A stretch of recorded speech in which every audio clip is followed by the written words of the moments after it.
예, 반갑습니다. 저는 멕시코 목장에 출석하고 있는 목원 옥승철이라고 합니다.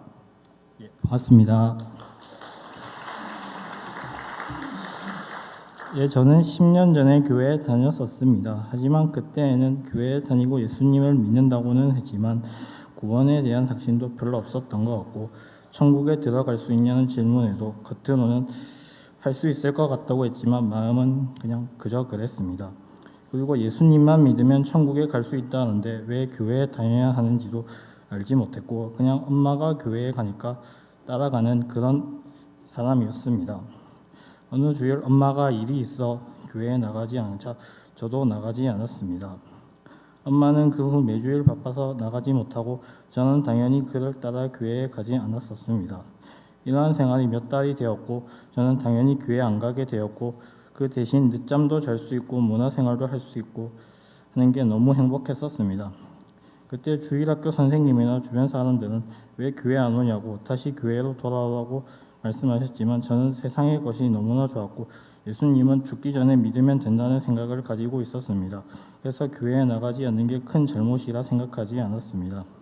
하지만 주님을 떠나고 나니까 이러한 행복은 오래 가지 않았습니다. 그 후로 저희 가정에는 나쁜 일이 자주 발생했었는데 부모님이 자주 아팠고 가족 간의 갈등도 많이 있었습니다. 그리고 저의 개인사도 항상 불우했던 것 같습니다. 이 시기에는 밤에 이불 뒤집어 쓰고 눈물 흘리는 날이 너무 많았고 의지할 것들이 많이 필요했었습니다. 그래서 처음에는 철학관에 가서 사주도 보고 절에 가서 절도 해보고 부적도 사보는 등 우상들에게 제발 복 좀 달라고 빌었습니다. 하지만 이러한 것들은 돈만 쓰고 아무런 도움이 되지 않았고 저는 그냥 절망에 빠졌습니다. 그래서 그냥 미성년 시절에는 약에 의지하며 살았고, 성인이 된 다음에는 처음에는 술에 의지하며 살았고 나중에는 담배에 의지하며 살았습니다. 담배는 중독이 얼마나 잘 되는지 한 자리에서 3개씩 이상 피우고 하루에 2갑 이상 피우지 않으면 살 수 없었습니다. 그럼에도 몇 년간 일상은 매일 우울하였고 인생을 왜 살아야 하는지도 잘 몰랐습니다. 그래서 빨리 저 세상 가는 게 맞지 않나 생각을 하며 살았습니다. 그렇게 그냥 왜 살아가는지도 몰랐던 저는 올해도 비슷한 인생을 살았고 또 새로 의지할 만한 것들을 찾고 있었습니다. 그러던 중 우연한 기회에 길거리에서 예수님을 전도하는 분을 만나게 되었습니다. 그분은 저에게 자기는 어떤 교회 집사님이라고 말씀하시면서 저에게 예수님 믿냐고 물었고, 저는 예전에 예수님 믿었었는데 지금은 안 믿고 교회도 예전에는 다녔었는데 지금은 다니지 않는다고 말하였습니다. 그분은 그럼 지금 빨리 다시 교회로 돌아가 예수님을 영접하고 나중에 천국 가야 된다고 말씀하셨고, 그리고 저에게 지금 행복한 삶을 살고 있냐고 물었는데 저는 그렇지는 않은 것 같다고 답했습니다. 그러면 우리 교회에 꼭 안 와도 되니까 교회에 나가면 좋겠다고, 그리고 행복을 되찾을 수 있을 거라고 말씀하셨습니다. 그 집사님과 만남 후 저는 행복이란 것은 좀 멀리 있었는데 행복할 수 있다는 것에 말씀이 머리에 남았었습니다. 그리고 생각을 해보니 예전에는 교회에 다닐 때는 믿음은 그렇게 강하지 않았지만 어린 시절에 많은 행사나 달란트 잔치 이런 것을 행복하면서 즐거웠던 기억이 나고, 어차피 해볼 만한 것들은 다 해본 것 같아 예수님을 마지막으로 한번 믿어볼까 하는 생각이 들었습니다. 그리고 이전에도 교회에 가보라고 전도하는 분들은 많이 있었지만 그때는 뭔가 좀 아닌 것 같았고 이번에는 좀 느낌이 달랐었습니다. 하지만 교회에 다시 나가는 것이 부담이 있었고 이전에 떠났었는데 하나님이 다시 자녀를 삼아 주실까, 그래도 너무 늦은 건 아닐까 걱정이 되어 또 몇 주만 시간만 보내면 고민만 하고 있었는데 하나님께서 도우셨는지 어차피 이제 마지막이고 해볼 만한 것들은 다 해봤는데 교회 딱 한 번만 가보자고 결심했습니다. 그때가 주일 오후 예배에 가기로 마음먹고 예배에 참석했었습니다. 10년 만에 교회에 가니까 어떻게 기도하는지도 잘 모르겠고 그래서 예배 잘 들을 수 있게 해달라고 기도했고 찬양 부르고 목사님 말씀 듣고 집에 가는데 그날은 다른 날보다 좀 많이 행복했었습니다.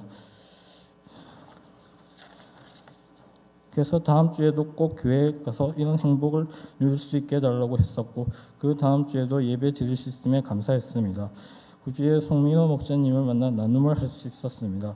저는 처음에 성경 공부하는 줄 알고 10년 동안 성경 다 잊어버렸는데 어떡하나 부담스러웠지만 실제로는 목사님 설교를 나누고 한 주간의 삶을 고백하는 시간이었습니다.